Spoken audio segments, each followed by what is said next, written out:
रात का समय था। तेज बारिश के बीच शहर से दूर बने उस पुराने मेंटल हॉस्पिटल के बाहर एक टैक्सी आकर रुकती है। दरवाजा खुलता है और बाहर उतरता है पीटर, करीब 26 साल का, शांत स्वभाव वाला, लेकिन अपने काम को लेकर बेहद सीरियस। पीटर सिर्फ एक काउंसलर नहीं था, बल्कि अपने समय का एक बहुत पैशनेट स्टूडेंट भी रह चुका था। काउंसलिंग और मेंटल बिहेवियर को समझने में उसे काफी एक्सपीरियंस था। उसने अभी अभी इस नए मेंटल हॉस्पिटल को ज्वाइन किया था। हॉस्पिटल के अंदर कदम रखते ही उसे अजीब सा सन्नाटा महसूस हुआ। लंबे कॉरिडोर्स, टिमटिमाती लाइट्स और लोहे के केज जैसे बने हुए रूम्स, जैसे वो किसी हॉस्पिटल में नहीं बल्कि किसी अंधेरी दुनिया में आ गया हो। कुछ देर बाद उसकी मुलाकात हॉस्पिटल के सीनियर डॉक्टर से होती है। डॉक्टर उसे अलग अलग पेशेंट्स और उनके केसेस के बारे में बताते हैं, लेकिन उन्हीं में एक केस ऐसा था जिसके बारे में बात करते हुए डॉक्टर का चेहरा तक बदल गया।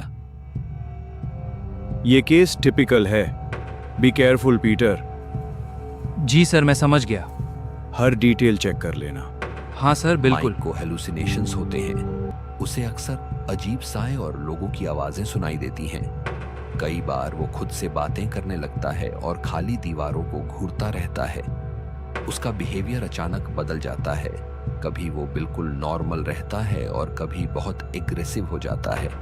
शिज़ोफ्रेनिया पेशेंट, तुम्हें पता है माइक खतरनाक है। हाँ डॉक्टर, लेकिन इतना खतरनाक? हाँ बिल्कुल, उसकी रिपोर्ट्स में क्लियर है। हमें बहुत केयरफुल रहना होगा। धीरे धीरे माइक के केस को समझने की कोशिश करता है। वो उसकी पुरानी रिपोर्ट्स, मेडिकल फाइल्स और बिहेवियर रिकॉर्ड्स को डिटेल में स्टडी करता है।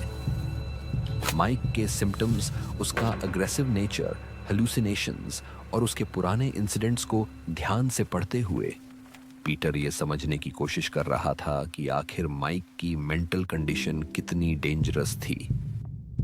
हेलो माइक, कैसे हो? तुम्हें यहाँ कैसा लगता है? पीटर पूछता है। ठीक, माइक धीमी आवाज में जवाब देता है।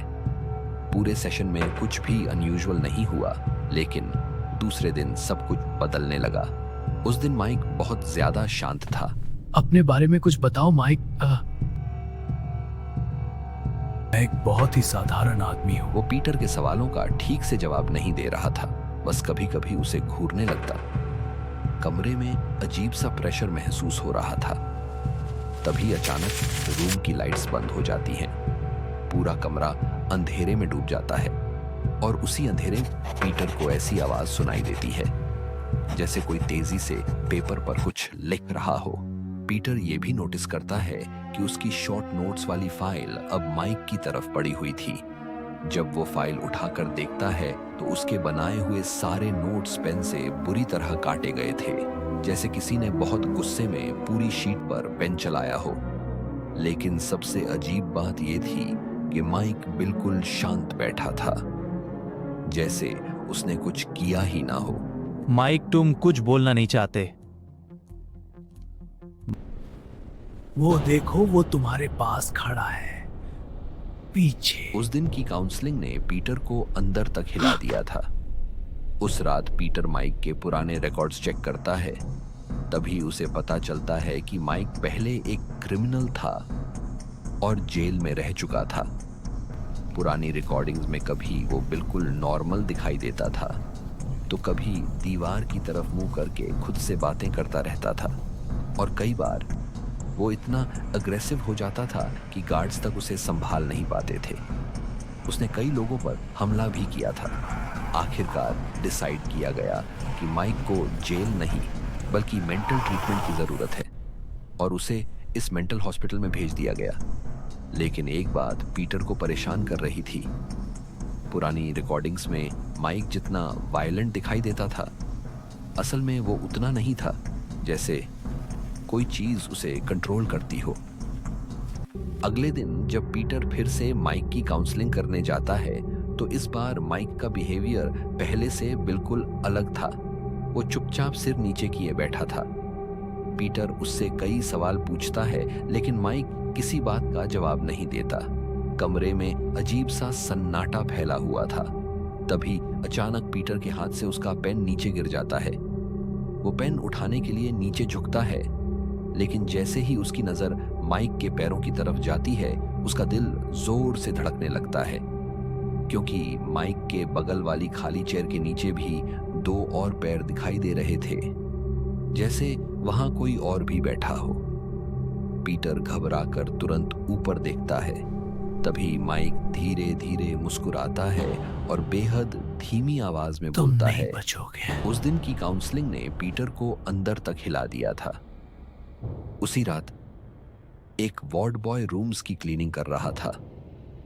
धीरे धीरे वो माइक के रूम तक पहुंचता है।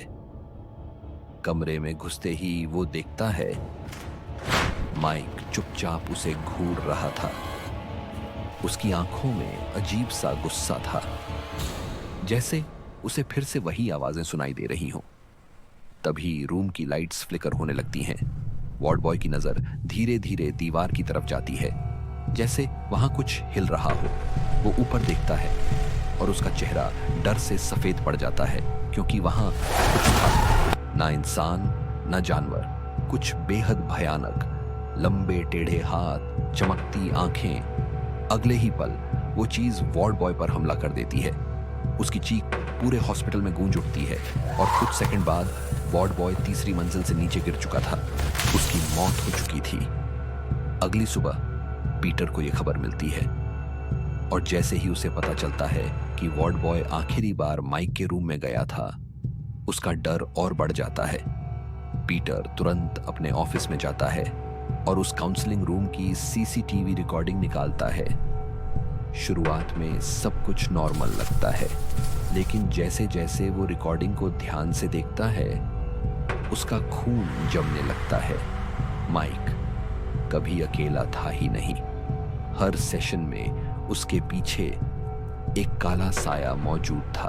अब पीटर को यकीन हो चुका था, यह सिर्फ एक मेंटल केस नहीं था, कुछ और था, कुछ ऐसा जो माइक के साथ जुड़ा हुआ था। डर के बीच पीटर अपने कमरे से बाहर निकलता है। वो उन्हीं वार्ड रूम्स के सामने से गुजर रहा था जहां बाकी मेंटल पेशेंट्स रहते थे। तभी उसे आवाज सुनाई देती है। वो मुड़कर देखता है। माइक अपने रूम में खड़ा था, लेकिन वो दीवार की तरफ देख रहा था और फिर धीरे से बोलता है। पीटर माइक को इग्नोर करने की कोशिश करता है। उसका दिमाग पूरी तरह उलझ चुका था, इसलिए वो अपना मूड फ्रेश करने के लिए हॉस्पिटल की ऊपरी टेरेस पर चला जाता है। ठंडी हवा चल रही थी, लेकिन पीटर के अंदर बेचैनी लगातार बढ़ती जा रही थी। वो गहरी सोच में खोया हुआ था। तभी उसे नीचे से कुछ टूटने की आवाज सुनाई देती है। पीटर धीरे धीरे नीचे झांक कर देखता है और अगले ही पल उसकी सांसें रुक जाती हैं। नीचे बिल्डिंग की दीवार से चिपका हुआ एक अजीब सी चीज ऊपर चढ़ रही थी। उसके हाथ पैर इंसानों जैसे नहीं थे, टेढ़े मेढ़े, असामान्य तरीके से मुड़े हुए। पीटर को अपनी आंखों पर विश्वास नहीं होता। वो डरकर धीरे धीरे पीछे हटने लगता है, लेकिन तभी उसे महसूस होता है कि उसके पीछे कोई खड़ा है। पीटर कांपते हुए पीछे मुड़ता है और देखता है माइक उसके बिल्कुल पीछे खड़ा था। उसकी आंखें अंधेरे में चमक रही थीं और चेहरे पर एक बेहद अजीब मुस्कान थी। उस पल पीटर समझ चुका था, वो अब एक जाल में फंस चुका है। एक तरफ वो भयानक क्रीचर उसकी तरफ बढ़ रहा था और दूसरी तरफ माइक खड़ा उसे घूर रहा था। डर और घबराहट में पीटर पीछे हटता है, लेकिन अचानक उसका पैर फिसल जाता है। वो किनारे से नीचे गिरने लगता है और गिरते हुए आखिरी बार जो चीज वो देखता है वो था माइक का मुस्कुराता हुआ चेहरा। Goodbye, Peter. ऐसी मुस्कान जैसे वो शुरू से इसी पल का इंतजार कर रहा हो।